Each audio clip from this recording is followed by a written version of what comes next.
Hey, it's Erin. It's been said that abs are made in the kitchen, and a good diet can either help you along with your progress or it can seriously hinder your progress. There's so much information out there. Where do you turn? The more you learn, the more confusing things can be. Well, I wanted to break it down into 5 simple ways to calculate your calories and how to calculate your macros. And this works for pretty much any goal, but as we go through the steps, I'll talk you through some of the ways that you can tweak things to suit your particular goals and to help you make progress faster. So, these 5 goals are goal setting, and we're looking at your starting point. Number 2, we want to calculate maintenance calories. Number 3, we're going to calculate protein, then we're going to calculate fats, and then we're going to calculate carbs. Easy peasy.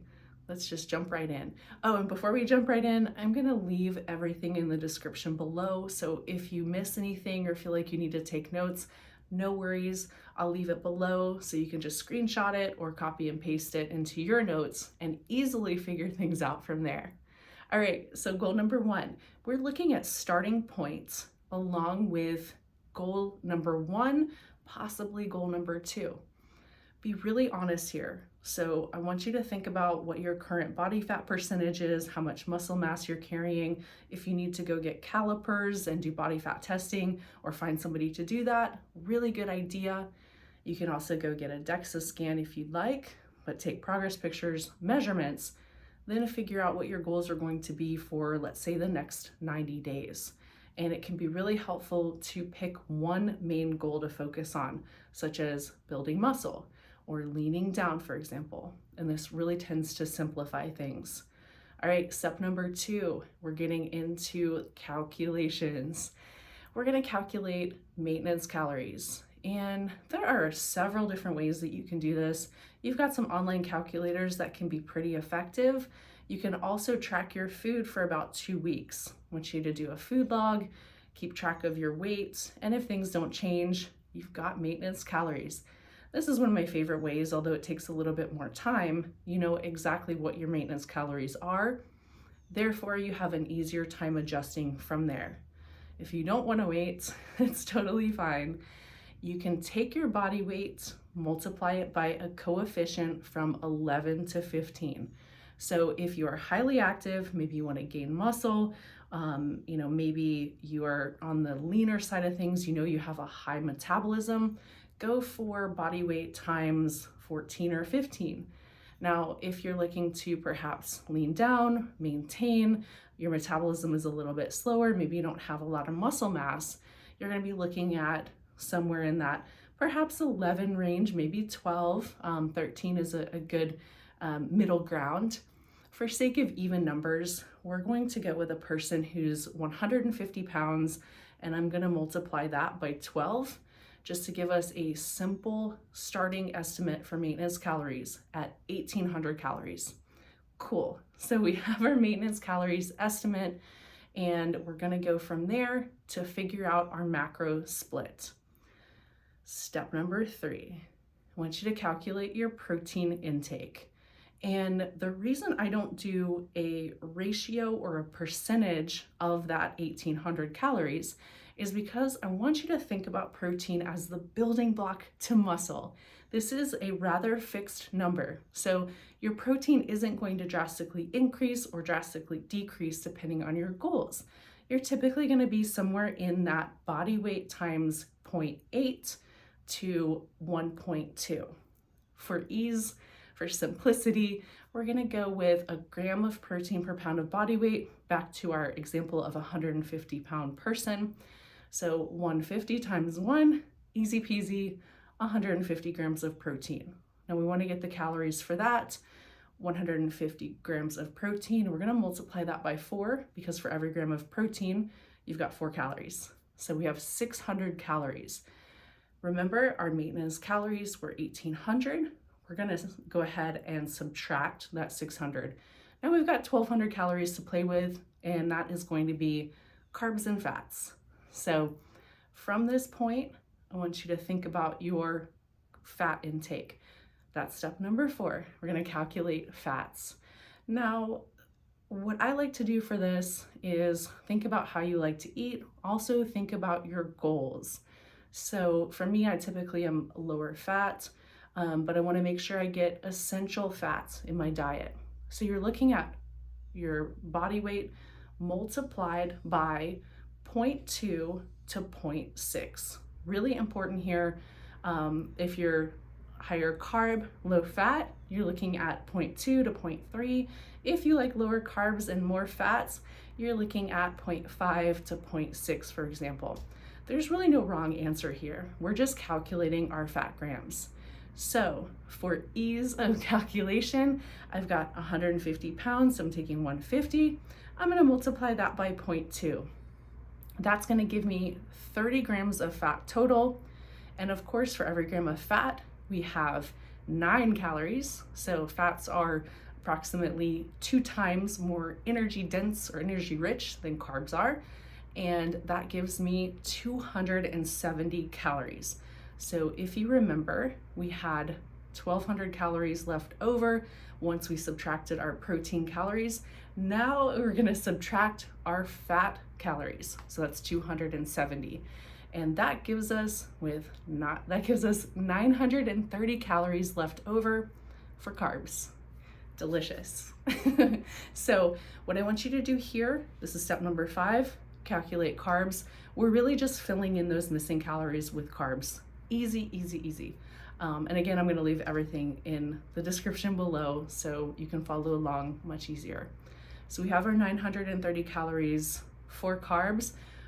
Each gram of carbohydrate is 4 calories. So we're gonna take our 930, divide that by 4, and we have about 232 grams of carbs. So our macros turn out to be 150 grams of protein, 30 grams of fat, and 232 grams of carbs.